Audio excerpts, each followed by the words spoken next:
welcome to our weekly mini-sode of Books and Bingos. This is Amanda here with a bonus book recommendation before our next episode Friday featuring October new releases.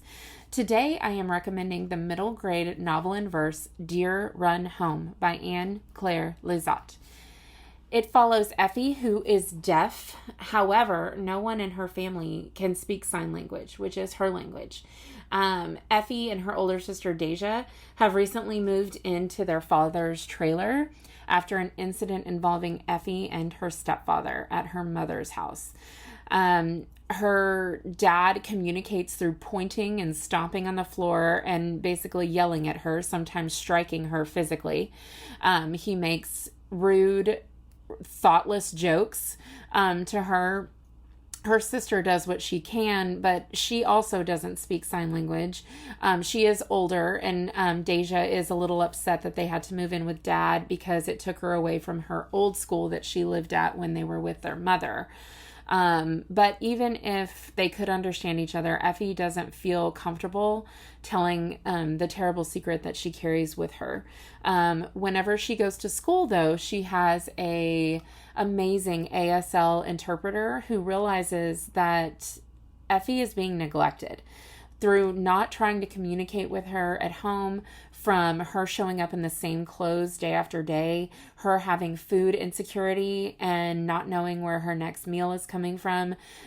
When the ASL interpreter comes to their house to tutor Effie, who is having to repeat 5th grade, she realizes that there's rotting garbage and trash everywhere at their trailer, and gets Effie's dad to agree to let her come live with her for a month. However, she has a bigger plan in mind and petitions the court for full custody.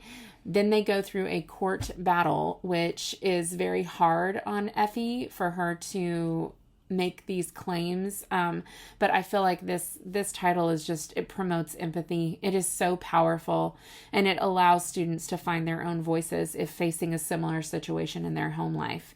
It deals with themes such as friendship, promoting healthy relationships, family dynamics, and learning to speak up for yourself.